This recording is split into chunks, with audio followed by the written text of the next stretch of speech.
Hi friend, మీకు ఈ video నచ్చినట్లయితే ఈ వీడియోని లైక్ చేయండి, సబ్స్క్రైబ్ చేయండి. నిషి వైజయంతి అక్కడి నుంచి బయటికి వెళ్ళగానే ధాత్రి వెళ్తూ ఉంటే కౌశికి వెళ్ళకుండా ధాత్రి చేతిని పట్టుకొని అడ్డుకుంటుంది. దాంతో కేదార్, ధాత్రి, సురేష్, కౌశికిని నలుగురు హాస్పిటల్లోనే అలా కౌశికి బెడ్డుపై ఉంటే మాట్లాడుకుంటూ ఉంటారు. మన బిడ్డ బ్రతికే ఉంది సురేష్, చనిపోలేదు. నా తమ్ముడు నాకు రక్షగా ఉండి నాకు కాపాడాడు. నన్ను, నా బిడ్డకి ఏమీ కాకుండా నా తమ్ముడు కేదార్ నన్ను కాపాడాడు అని కౌశికి చెప్పడంతో అవునా అని సురేష్ చాలా షాకింగ్గా కౌశికిని ప్రశ్నిస్తూ ఉంటాడు. అవునని ధాత్రి, కేదార్ కూడా కళ్ళతోనే అవును, కౌశికి వదిన బిడ్డకి ఏమీ కాలేదు అని ధాత్రి, కేదార్లు కూడా చెప్తూ ఉంటారు. కౌశికిని తీసుకొని ఇంటికి వచ్చిన తర్వాత కౌశికి సురేష్తో నేను ఆ రోజు నా తమ్ముడికి రాఖీ కట్టలేకపోయాను, కానీ ఈరోజు నా కడుపులో ఉన్న బిడ్డని కాపాడాడు కాబట్టి ఇప్పటికైనా కళ్ళు తెరిచి నేను నా తమ్ముడికి రాఖీ కట్టకపోతే ఎలా?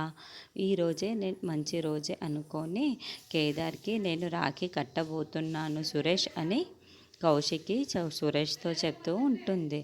అందుకని సురేష్ కూడా అంగీకరిస్తాడు. తర్వాత ధాత్రి, కేదార్ని కౌశికి తన గదిలోకి తీసుకువెళ్ళి ఎవరికి తెలియకుండా కేదార్కి హారతి ఇచ్చి చేతికి రాఖీ కడుతూ ఉంటుంది. ఇక కేదార్ ఆ రాఖీని చూసుకొని చాలా చాలా మురిసిపోతూ ఉంటాడు. అయితే కౌశికి బంగారు రాఖీని కేదార్ చేతికి వేసి ఉంటుంది. ధాత్రి, కేదార్ సంతోషాన్ని చూసి చాలా చాలా సంతోషపడుతూ ఉంటుంది. తర్వాత ధాత్రి, కేదార్ ఇద్దరూ కూడా కౌశికి గది నుండి బయటికి వస్తారు. కేదార్ మాత్రం తన చేతికి ఉన్న ఆ రాఖీనే చూసుకొని చాలా మురిసిపోతూ ఉంటాడు. అప్పుడే నిషి అక్కడికి వచ్చి రే ఆగండి ఇద్దరికి, కేదార్ ఆగుతావా అని అనడంతో యువరాజ్తో పాటు ఫ్యామిలీ మెంబర్స్ అందరూ కూడా హాల్లోకి వస్తారు. ఏమైంది నిషి అని యువరాజ్ ప్రశ్నిస్తూ ఉంటాడు. కేదార్ ఇప్పుడు నేను అడిగినట్లు తన చేతిని నాకు చూపించాలి.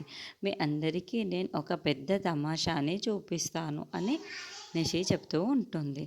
నిషి అలా చెయ్యిని చూపించమని అడుగుతూ ఉండటంతో కేదార్ తన చేతి వెనక పట్టుకొని చేయి చూపిస్తావా లేదా అని నిషి నిలదీస్తూ ఉంటుంది. నిషి వైజయంతికి తెలియకూడదని కౌశిక్కి కడుపులో బిడ్డ పోయింది అని అపార్షన్ అయ్యింది అని ధాత్రి, కేదార్లు చెప్పగా లేకుంటే వాళ్ళు కూడా కౌశిక్కి బిడ్డకి ఏమీ కాలేదు అని నిజం తెలుస్తుంది.